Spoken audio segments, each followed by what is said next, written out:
Hey guys, welcome back to Critical Flick. Today we're reviewing a new show from Netflix called Never Have I Ever. One of the creators of the show is Mindy Kaling, and I just love Mindy Kaling. I like the Mindy Project. I love when she was in The Office. I always think she has like a great comedic genius. Yeah, you can definitely see her fingerprints all over the show. She contributed to directing, writing, create basically everything involving the show, essentially, other than actually being in it.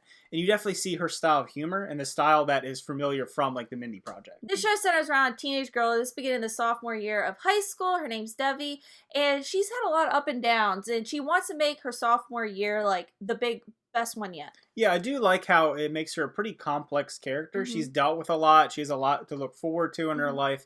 So I do like that it's not your just throwaway teenage character. She has some layers to her, which makes you more invested in what's happening with her. And she even has a naivety to her that, you know, she's a fleshed out person. I really enjoyed the sense of humor in the show, especially along with Devi's character. I feel like she is that girl like when I was in high school. Like you just want to be like that most popular girl and you want to have like this awesome experience, and you could tell that she's really wanting that. Yeah, she's definitely an outsider in this school.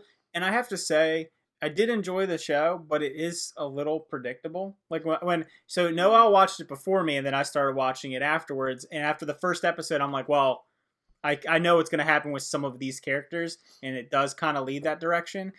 So it does have some of its tropes. It's coming of age teenage girl tropes. Oh yeah, it does, and I like that. And I don't feel like there's a lot of shows that do it well anymore. And I feel like this show actually did it really well.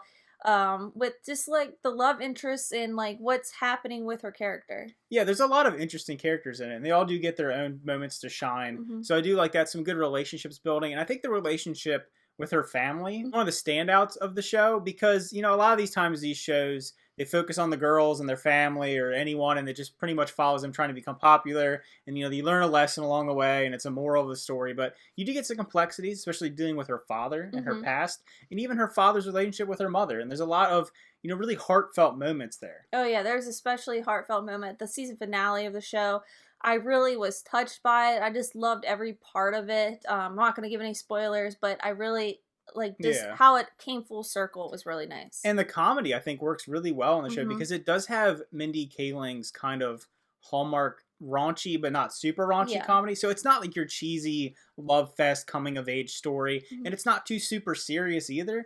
It strikes a good balance between comedy and some real moments, and I think it actually elevates some of that because it does have some really serious moments, and then it'll go to something kind of funny afterwards. So it raises both those levels. I also like the music they've been playing in each episode. It has like a very 80s vibe, 90s. Like, well, I don't know what it is with these shows, but they have that sound that's very nostalgic, even though you can't pin it down as it 80s, 90s. So they do that again in this show. And it just makes it enjoyable watch. It's a quick watch. It's a fun watch. It's not that long of episodes. No, they're only around like 30 minutes each, so it's very fast paced. You can run through it. It's really only quick. 10 episodes long, so it's definitely consumable, which I like. When you're dealing with this kind of material, I like it being quick and airy and just fun to watch and kind of feel good, and you still think a little bit. So it's a really nice blend of all these things. Yeah, I'm actually really excited. I flew through the show so quickly that I was like, oh my gosh, here's the end. And I'm really excited for them to do a season 2. Yeah, and I have to say, one of the things I really actually liked about it is that it's very multicultural, but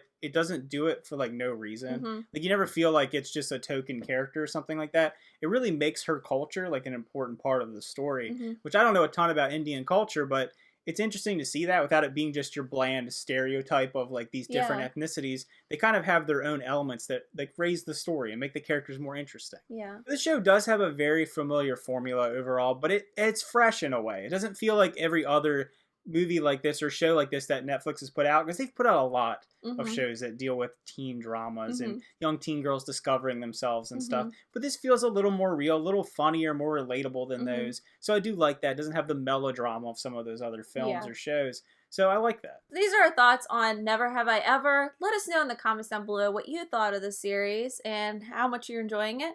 Yeah, and if there's anything else on Netflix you'd like us to check out, and if you've seen it, how does it compare with some of those other Netflix shows that deal with similar content? So again, thanks for watching. Remember to like and subscribe, and see you guys next time. Bye.